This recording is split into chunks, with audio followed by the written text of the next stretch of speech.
जय श्री राम, जय हनुमान। आज इस वीडियो के माध्यम से आप एक सच्ची घटना सुनने वाले हो। इस लड़की की पहचान को गुप्त रखा गया है। एक ऐसे समय की घटना जिसने उसकी ज़िंदगी को पूरी तरीके से बर्बाद कर दिया था। मैं कहीं भी बाहर जाने से डरती थी। घर में ऐसा लगता कि मेरे पीछे कोई खड़ा है। मुझे ऐसा लगता कि कोई मुझे टच कर रहा है। मुझे ऐसा लगता कि अगर मैं सो रही हूँ तो कोई मेरे पास आके सोया हुआ है। कोई ऐसा लगता कि हमेशा मेरे सीने पर बैठा हुआ है। एक समय तो ऐसा आया कि मैं ये सोच रही थी कि ये सब चीज़ें मेरे साथ क्या हो रही हैं। मुझे पता था कि कोई मेरी ज़िंदगी को तबाह करने पर तुल गया है और ये मुझे अपने साथ लेके जाएगा, क्योंकि सपने में उसने मुझे बताया था कि मैं जब भी जाऊंगा तो तुम्हें अपने साथ लेके जाऊंगा। मुझे नहीं पता था कि अब मैं इन सब चीज़ों से कैसे निकलूंगी। एक ऐसा साया जो मेरे साथ 24 घंटे रहता था। मैं बाहर नहीं जा पाती थी, किसी से बातें नहीं कर पाती थी, मैं पागल होते जा रही थी। मुझे नहीं पता था कि मेरे साथ कैसे आ गया था, लेकिन वो किसी को नहीं दिखता था, सिर्फ मुझे दिखता था। और सपने में मेरे साथ ऐसी हरकतें भी करता था कई बार, जिससे कि मैं बहुत ज़्यादा डर जाती थी। मैं इन सब चीज़ों से कभी पहले नहीं गुजरी थी, लेकिन कहते हैं ना कि भगवान किसी न किसी माध्यम से अच्छे लोगों की मदद ज़रूर करते हैं। मेरे माता पिता भगवान के बहुत अच्छे भक्त थे।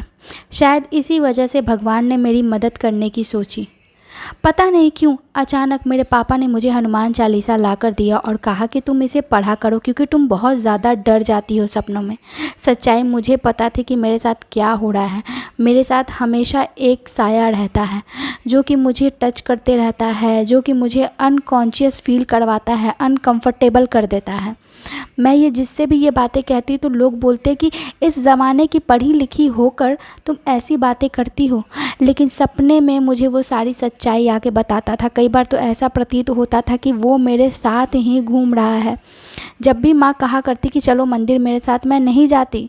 मुझे ऐसा लगता कि मुझे कोई रोक रहा है पूजा करने से, मंदिर जाने से। मैं इन सब चीज़ों से निकलना चाहती थी। तो फिर पापा का दिया हुआ हनुमान चालीसा मैंने पढ़ना शुरू किया। जब मैंने शुरुआत में एक बार 2 बार हनुमान चालीसा पढ़ना शुरू किया तो मुझे ऐसा लगता कि मेरे बदन में एक अजीब सी अकड़न, अजीब सा दर्द हो गया है। पूरी हड्डियां एक साथ टूटने का दर्द होता था।